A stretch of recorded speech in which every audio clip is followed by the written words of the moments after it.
네, 오늘 요한일서 2장에 있는 말씀을 가지고 세상 사랑, 하나님 사랑이라고 하는 제목으로 여러분들과 말씀을 생각하며 하나님이 주신 은혜를 받고자 합니다. 인간이 맨 처음 뱀의 유혹을 통해서 타락하고 그리고 세상을 사랑하기 시작한 때에 대한 창세기의 표현은 이렇습니다. 여자가 그 나무를 본즉 먹음직도 하고 보암직도 하고 지혜롭게 할 만큼 탐스럽기도 한 나무인지라 여자가 그 열매를 따먹고 자기와 함께 있는 남편에게도 주매 그도 먹은지라. 여기 보면 먹음직도 하고 보암직도 하고 지혜롭게 할 만큼 탐스럽기도 하나. 세상을 사랑하기 시작하는 인간에게 가장 유혹적인 요소가 바로 이 세 가지에서 파생되기 시작합니다. 요한은 이 세 가지를 가리켜서 육신의 정욕과 안목의 정욕과 이생의 자랑이라고 말하고 있습니다. 지난 주간에 지난 화요일 날 있었던 행사 때문에 많은 분들이 손님으로 왔다가 가시고 행사가 끝나는 날 대부분 돌아가셨는데 그 다음 날까지 독일에서 오신 목사님하고 이태리에서 오신 친구 목사님이 두 분이 남았습니다. 그 중에 한 분이 맛있는 것을 대접하고 싶다고 좋은 식당을 좀 가자고 했습니다. 그래서 보통 때는 비싸서 잘 안 가는 그런 불란서 식당을 갔습니다. 그렇다고 무슨 별이 2개나 별 3개의 식당을 간 건 아니고요. 그냥 어쨌든 조금 더 괜찮은. 그랬더니 굉장히 그 품격 있는 서비스, 음식의 온도, 또 음식을 내오는 타이밍, 그리고 맛. 그래서 그 식사를 대접하는 분과 같이 함께했던 분들이 정말 역시 프랑스야 이러면서 다음에도 오면 꼭 와볼 수 있는 리스트에 이 식당을 넣어달라 그렇게 얘기를 했습니다. 제가 가끔 사람들하고 식사를 하다가 그런 얘기를 종종 합니다. 제가 목사로서 어떤 사치를 부리는 것 같으면 거기에 대한 일말의 어떤 부끄러움도 느끼고 그래서 조심해야 되겠다 이런 생각도 갖게 되는데, 그런데 맛있는 음식을 먹을 때 행복해지는 감정, 그 감정을 막는 것은 잘 안 된다. 음식을 먹을 때 막 이렇게 이렇게 행복해지는 거, 그걸 어떻게 조심을 하려고 해도 그게 잘 안 된다. 이제 그런 얘기를 종종 합니다. 그것이 프랑스 요리가 그만큼 그렇게 맛있다고 하는 것이나 아니면 그만큼 만족하다는 표현일 수도 있겠지만 먹어서 행복한 것만큼은 면죄부를 받아도 되는 것이 아닐까 이런 항변일 수도 있죠. 그런데 먹음직도 하고 인간을 가장 먼저 유혹했던 그런 요소 중에 먹음직도 하고에서 시작하는 육신의 정욕, 그것은 정말 간과할 수 없는 세상을 사랑하게 되는 유혹의 저희가 저 깊이 내재되어 있는 것이 분명하다는 것이죠. 마태복음에 보면 너희 보물을 하늘에 쌓아두라고 하시면서 뭐라고 말하고 있냐면 너희 목숨을 위하여 무엇을 먹을까, 무엇을 마실까, 몸을 위하여 무엇을 입을까 하지 말라. 여기에서도 보면 가장 먼저 무엇을 먹을까 하지 말라. 고대로부터 인간에게 먹는 것이 굉장히 중요하고, 오늘 요한이 말하는 육신의 정욕, 물론 그 육신이라고 하는 것은 우리의 신체만을 말하는 것이 아니고 또 정욕이라고 하는 것도 남녀 간의 어떤 성적인 욕망만을 말하는 것이 아닙니다. 제자훈련을 하면 제가 죄라고 하는 것은 자기 완결성을 가지고 있다. 그래서 그 죄는 한 번 고리가 걸리면 끝까지 열매를 맺는 데까지 가려고 하는 자기 완결적 속성이 있다고 하는 것을 이렇게 배우게 됩니다.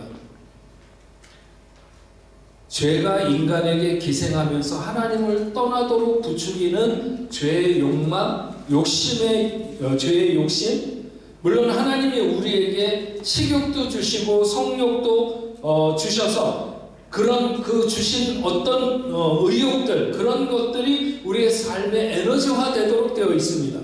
하지만 먹기 위해서 산다, 즐기기 위해서 사는 것이 아닌가? 아닙니다. 먹어야 살 수밖에 없다 할지라도 남녀의 사랑에 즐거움을 주셨지만 즐거움을 위해서 사는 것은 아닙니다. 죄는 항상 우리의 과도함을 부추기면서 자기의 목적을 완결시키려고 하죠. 하와가 보암직해서 유혹받은 것을 요한은 인생의 안목의 정욕에 넘어진다. 세상을 사랑하게 되는 이유로 안목의 정욕을 말합니다. 요즘은 뇌로 사는 시대가 아니라, 그래서 뭐 이렇게 생각하는 것으로 사는 시대가 아니라 눈으로 사는 시대를 우리가 맞고 있는 것 같습니다. 죄의 욕망이 눈을 부추기는 시대. 사람들이 하도 말 같지 않은 소리들을 많이 하고 안 좋은 말들을 하니까 하나님이 코로나 바이러스 같은 걸로 모두 다 입을 닫도록 그래서 마스크를 씌워놓고 이렇게 살게 하셨는데, 저는 요즘 걱정이 하나님이 우리에게 안대를 이렇게 끼워놓고 살도록 하시는 세상을 주시지 않을까, 그런 걱정이 됩니다. 모든 사람에게 가장 보편적인 문제가 뭐냐면 눈의 건강을 잃어가고 있는 거예요. 여러분들이 나 눈이 좀 안 좋아, 여러분의 문제인 것 같죠? 모두의 문제입니다. 제가 볼 땐 모두의 문제. 우리의 눈을 통해서 우리는 너무 많은 욕망에 노출되고 눈으로 그것을 충족하려고 합니다. 하나님이 만드신 자연은 아무리 쳐다봐도 우리의 눈을 피곤하게 하는 것이 없습니다. 눈으로 보는 것에 뇌의 자극을 받았어요. 그래서 어떻게 하면 좋은 것을 보고 아름다운 것을 봐서, 여행을 통해서라든지 이런 것을 통해서 우리의 뇌가 좀 이렇게 새롭게 되기를 이렇게 원했죠. 지금은 눈이 뇌를 지배하려고 합니다. 뇌를 마비시키기 위해서 사람들은 뭔가를 보죠. 넷플릭스 같은 것에서 송출되는 수많은 드라마나 영화, 죄가 안목의 정욕을 부추기는 한 도구가 되는 것이 분명해 보입니다. 우리가 고난과 부활절을 앞둔 지금 같은 시간을 사순절이라고 말합니다. 그런데 이럴 때 교회에서 교인들이 흔히 사용하는 말 중에 하나가 뭐냐면 미디어 금식이라는 말을 합니다. 미디어 금식. 미디어 금식을 한다고 그 사람이 눈을 감고 돌아다니거나 아니면 안대를 하고 다니는 것도 아니고 단지 핸드폰을 안 들여다보거나 TV를 안 본다는 정도겠죠. 우리 그리스도인들에게는 분명히 봐야 될 것과 봐서는 안 될 것들이 있습니다. 다윗이 목욕하는 밧세바를 보다가 죄의 충동을 받게 됩니다. 무엇을 보는가에 따라서 우리는 무엇의 충동을 받는가 하는 것이 결정됩니다.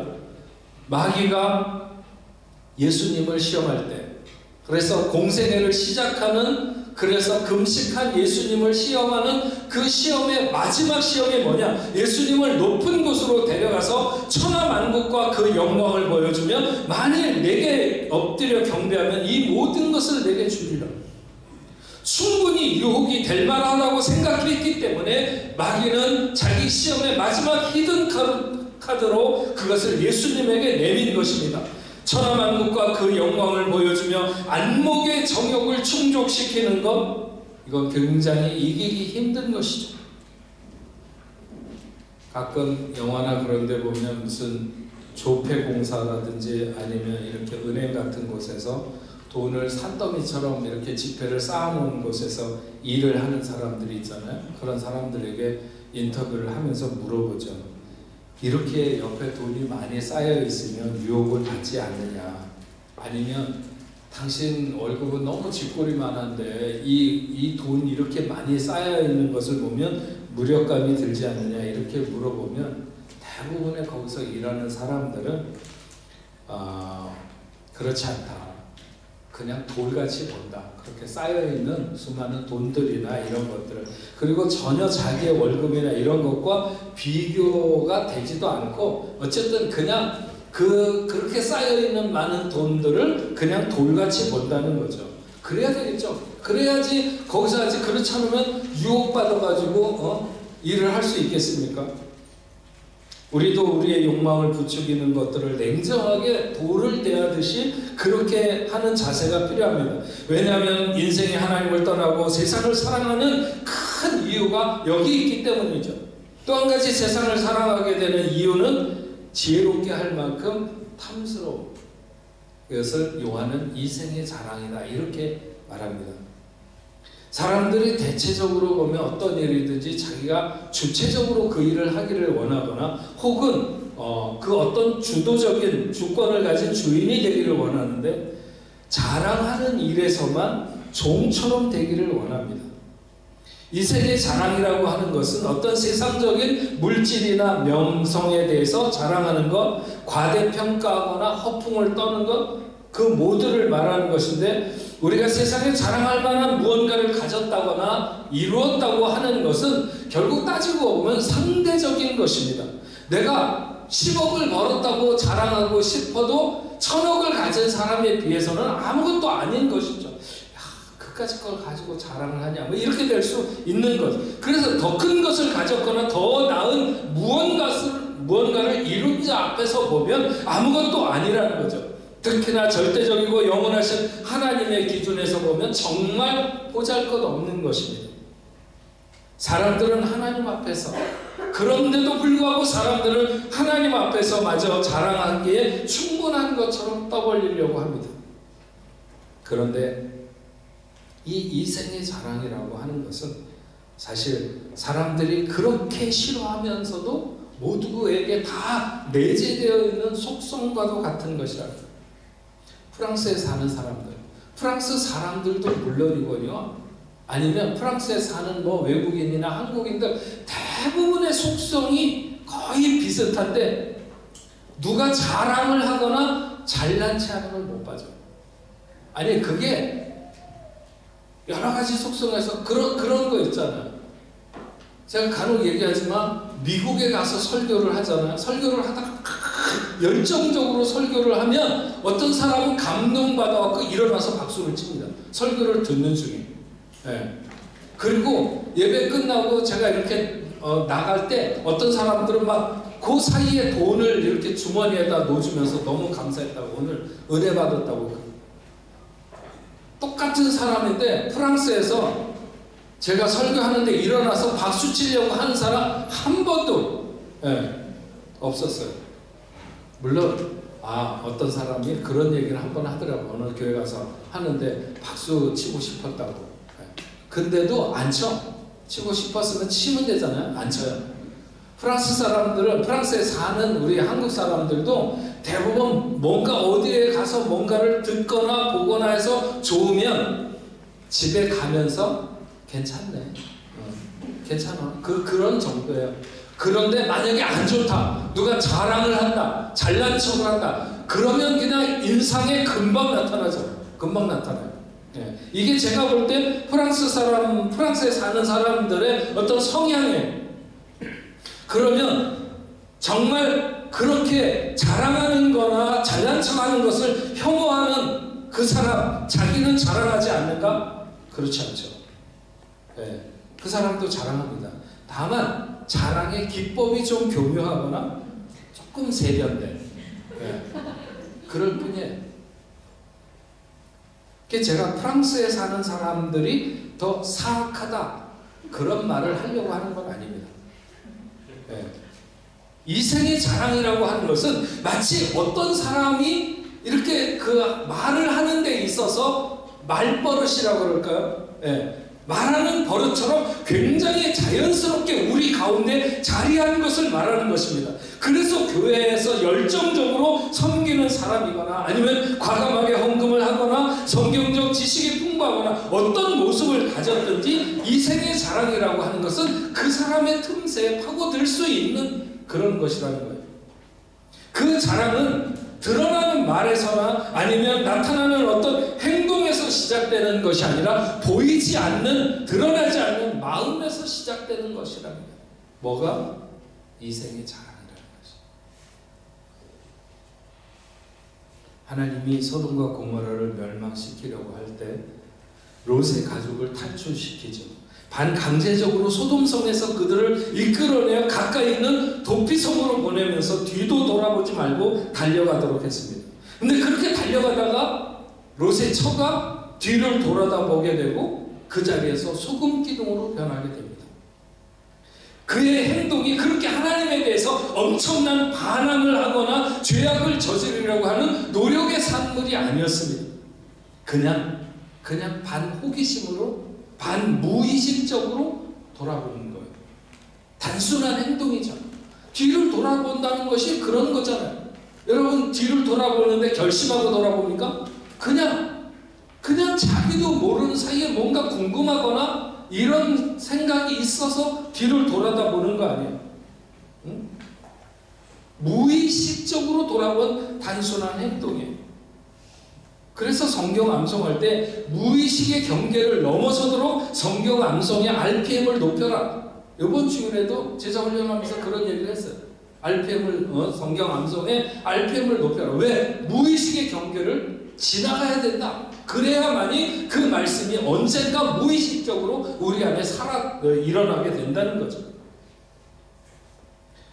롯의 처, 그의 마음이 무엇의 지배를 받고 있었는가, 평소에 그의 심중에 무엇이 자리하고 있었는가 하는 것을 보여주는 거예요. 그의 행동이. 그래서 주의 천사가 뒤를 돌아보지 말라고 하는 명령이 있었음에도 불구하고 자기도 모르게 거의 반사적으로 아까운 것을 생각하면서 돌아보게 된 것이죠. 이 정도로 이생의 자랑은 우리의 보이지 않는 우리 무의식에 자리하고 있다고 하는 것입니다. 세상에 집착하는 것은 가난한 사람의 전유물도 아니고 부자들만의 함정도 아닙니다. 자랑할 것이 충분하다고 생각하는 사람도, 자랑할 것이 하나도 없다고 생각하는 사람도 이생의 자랑은 우리가 하나님을 떠나고 세상을 사랑하게 되는 유혹의 촉매제라고 하는 사실을 잊어서는 안 됩니다. 그럼 왜 하나님은 세상을 사랑하면 안 된다고 말씀하십니까? 왜 하나님은 우리에게 세상을 사랑하면 안 된다고 말씀하십니까? 오늘 15절에 이렇게 말씀하시죠. 이 세상이나 세상에 있는 것들을 사랑하지 말라. 누구든지 세상을 사랑하면 아버지의 사랑이 그 안에 있지 아니하니.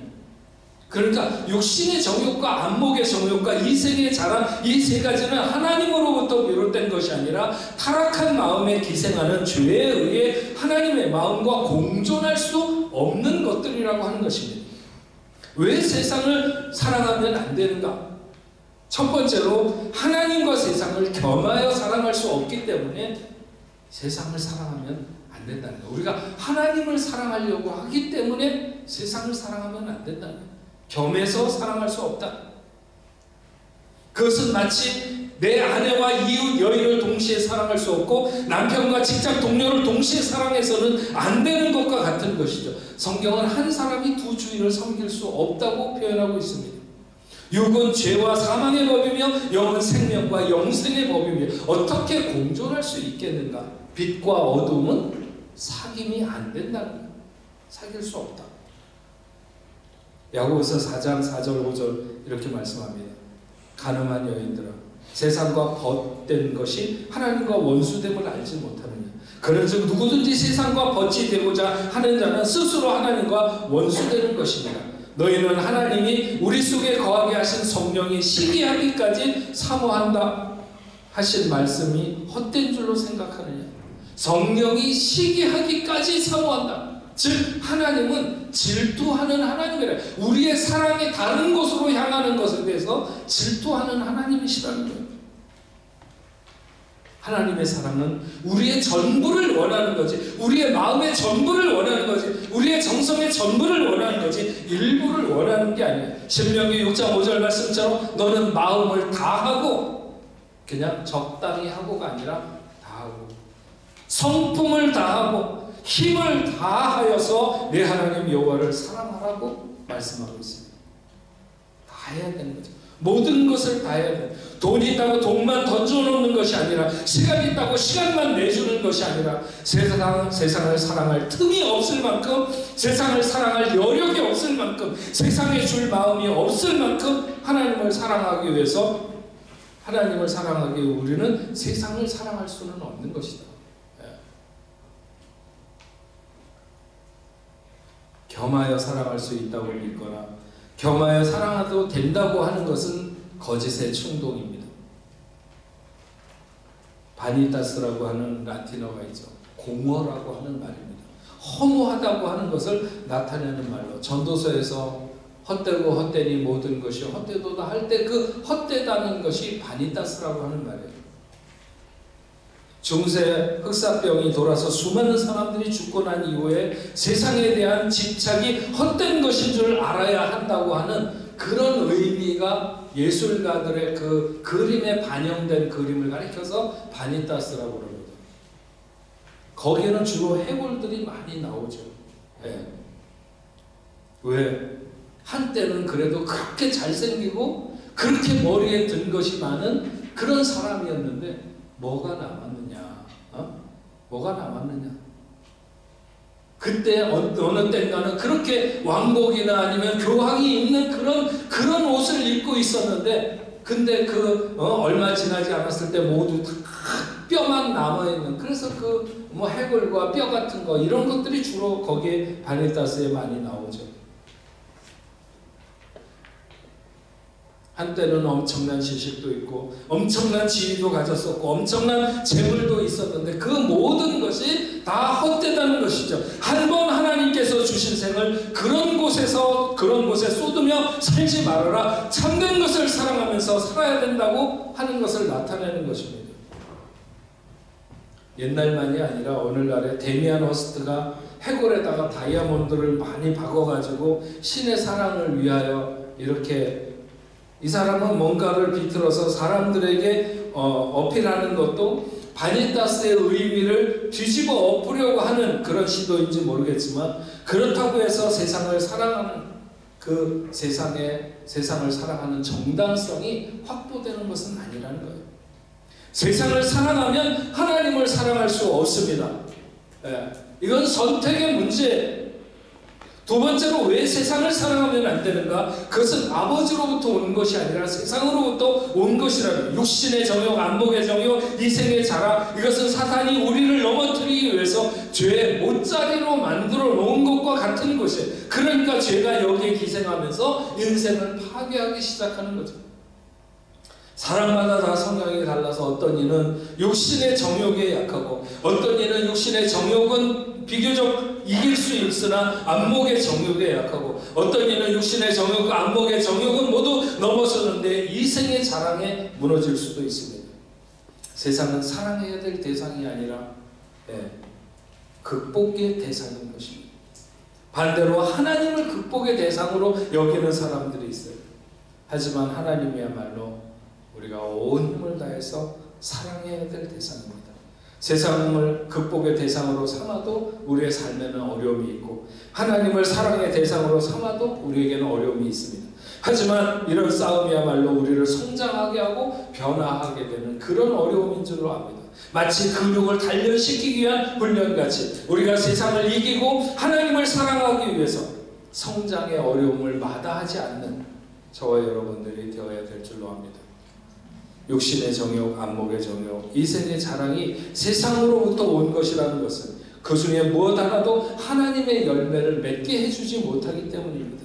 매사가 하나님의 뜻과 맞서는 것이 바로 육신의 정욕이고 안목의 정욕이고 이생의 자랑입니다. 그래서 우리가 육신의 정욕을 구하면서 안목의 정욕을 원하면서 이생의 자랑을 하면서 동시에 하나님을 사랑할 수는 없다는 거죠. 성경에 구약의 왕들 중에서 자기가 가진 것을 자랑하다가 그걸 몽땅 다 빼앗기는 경우들이 종종 나옵니다. 히스기야, 그는 하나님으로부터 죽을 것이라고 하는 통보를 받은 사람이죠. 이것은 마치 인생이 아주 고칠 수 없는 악성의 암에 걸리는 것보다 훨씬 절망적인 것입니다. 하나님이 죽을 것이라고 했는데 누가 도대체 그 손에서 살려낼 수가 있겠습니까? 그럼에도 불구하고 그가 간절하게 울고 기도할 때 하나님으로부터 15년간의 생명을 연장받습니다. 엄청난 축복이죠. 하지만 그랬을 때 왕의 병이 치유됐다는 소식을 듣고 이웃나라 바벨론에서 왕의 사신이 사절단을 보내게 됩니다. 히스기야는 그때 왕궁의 모든 보물과 성전의 모든 기물들을 보여주며 허세를 부렸고 자기의 위세를 자랑했습니다. 절호의 기회라고 한다면 오히려 하나님이 나를 살리지 않으셨으면 나는 꼼짝없이 죽을 수밖에 없었노라고 그러면서 하나님이 위대하시고 하나님에게 영광을 돌렸으면, 그랬으면 아마 달라졌겠죠. 그가 평소에 무엇을 사랑하고 무엇에 집착하고 있었는지를 말하는 것입니다. 자기는 분명히 죽을 수밖에 없는 순간을 맞았습니다. 그럼에도 불구하고 하나님이 살려주셨습니다. 우리의 생사는 하나님의 손에 있는 것이 분명하죠.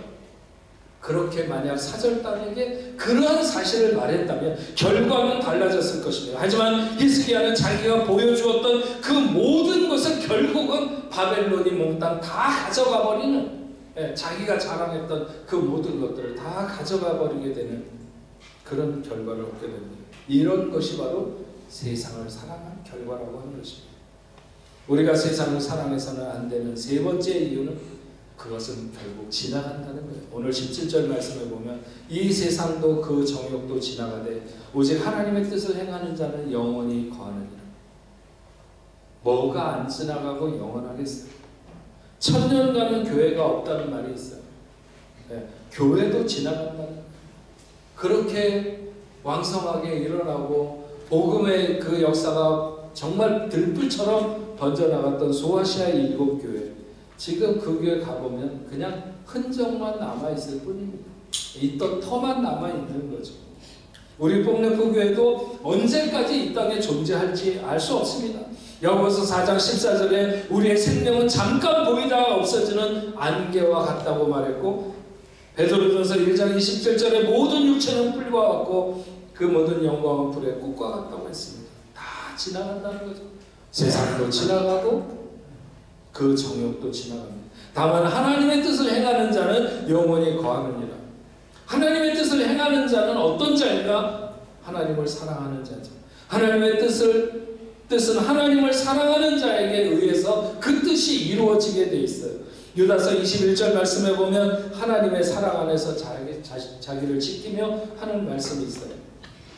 우리가 우리 자신을 세상으로부터 어떻게 순결하게 지켜낼 수 있는가? 그것은 하나님의 사랑 안에 있을 때, 하나님의 사랑 안에서라고 하는, 사랑 안에서 지켜진다고 하는, 예수 그리스도를 통해서 우리를 사랑하신 그 사랑 안에서 우리가 지켜진다는 뜻이기도 하지만, 우리가 하나님을 사랑하는 가운데 우리는 세상에 그 어떤 유혹이든지 시험이든지 환난이든지 고통이든지 다 이기고 물리칠 수 있다고 하는 것입니다.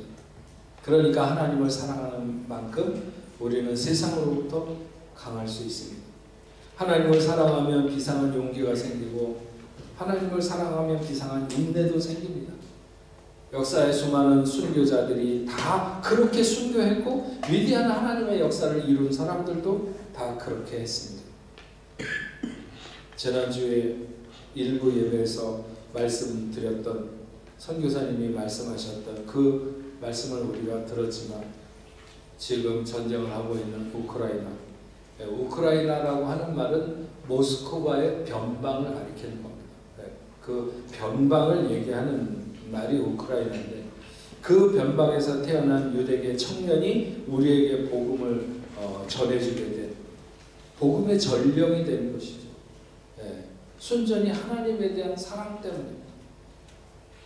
물론 그가 주님이 자신을 얼마나 사랑했는지를 알게 되고 자신도 하나님을 사랑하게 된 것입니다. 그래서 그는 한국에 와가지고 시편을 번역을 하고, 그리고 구약 성경을 최초로 우리 한국말로 번역해서 우리에게 이 하나님의 말씀을 가질 수 있는 기회를 허락했습니다. 그는 그렇게 살다가 나중에 또 미국에 가서 그가 죽었지만 어쨌든 간에 그렇게 살다가 그냥 잊혀져 버린 것 같았습니다. 하지만 그의 나라가 전쟁에 다시 휩싸이게 되었을 때 그는 마치 죽은 자가 살아서 돌아온 것처럼 오늘 그 나라의 수많은 사람들을 살리는 역할을 그가 하고 있는 거예요. 한국 교회에서 우크라이나의 그런 어려운 것에 우리가 돈을 보내자, 도와줘야 된다, 이래서 교회들이 그 단체들이 일어나는데 어떤 단체는 100억도 넘게 모았대요. 지금 우크라이나 전쟁을 돕기 위해서 오늘 우리 교회도 헌금을 해서 보내주기로 했는데 생각을 해보면 그런 거죠.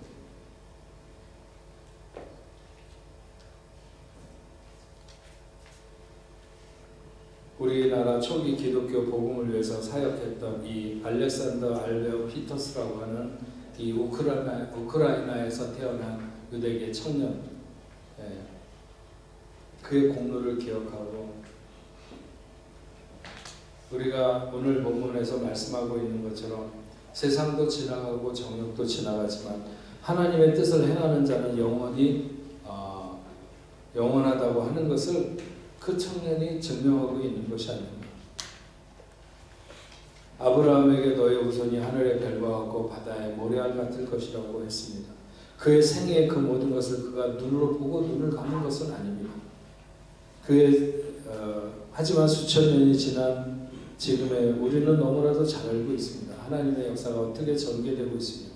오늘도 아브라함의 후손으로 정말 하늘의 별과 같이 바다의 모래와 같이 하나님을 사랑하는 사람들의 역사가 멈추지 않고 오늘도 계속해서 이렇게 늘어가는 것을 우리는 보게 됩니다.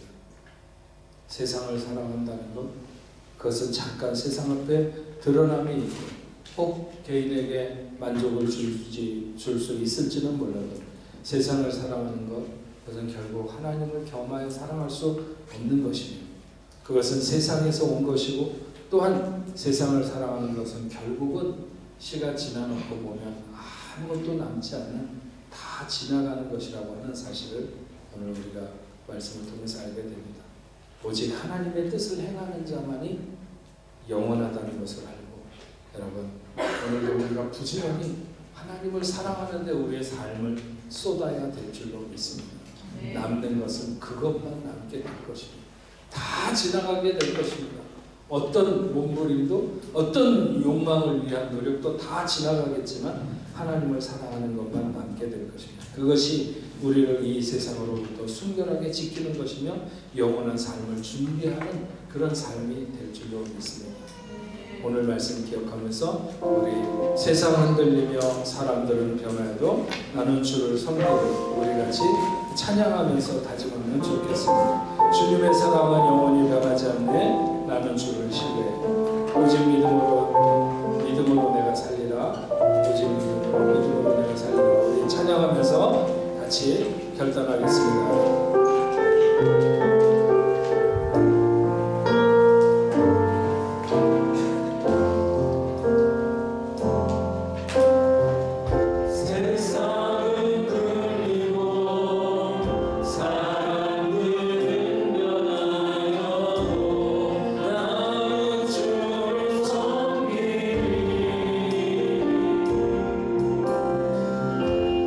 주님의 사랑은 영원히 변하지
요한일서 2장에서 너희는 세상을 사랑하지 말라.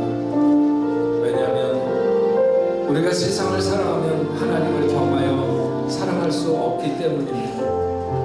우리는 진정 우리의 삶의 모든 순간, 모든 힘, 모든 능력을 다해서 하나님을 사랑하는데 우리의 삶을 쏟을 수 있는 저희가 될 수 있도록 주여 도와주옵소서. 세상을 사랑하는 것은 결국 죄가 우리를, 그래서 우리의 삶의 결말을 슬픔으로 결말짓도록, 아니면 패배로 결말짓도록, 낭망에 무너지도록 아버지 하나님 이끄는 것을 우리가 알 수 있도록 알게 하시고, 하나님 그래서 우리가 세상보다 하나님을 사랑하는 자들 되게 하시고, 또한 세상을 사랑하면 그 모든 것은 결국 다 흩어져 버리고 지나가 버리고 쇠하여 버린다는 것을 오늘 우리가 말씀을 통해서 듣습니다. 오직 하나님을 사랑함으로 아버지 하나님 우리가 영원히 사는 그 삶을 오늘 믿겨 사랑하는 저희들이 다 될 수 있도록 주여 도와주옵소서. 헛된 것에 우리의 마음을 빼앗기지 않고, 헛된 것에 우리의 힘을 쏟지 않게 하시고, 오직 주를 사랑하기 위해 우리의 온 마음과 온 힘과 온 정성을 드리며 믿음의 생활을 해나가는 저희가 될 수 있도록 주여 도와주옵소서. 오늘도 저희들이 하나님 앞에 예배하며 귀한 이름을 올려드립니다. 마음을 다한 정성을 하나님 음양하시고 하늘나라의 아름다운 보화가 되게 하여 주옵소서. 믿음의 사람들이 걸어가는 삶의 여정에 늘 함께 해주심을 감사드립니다.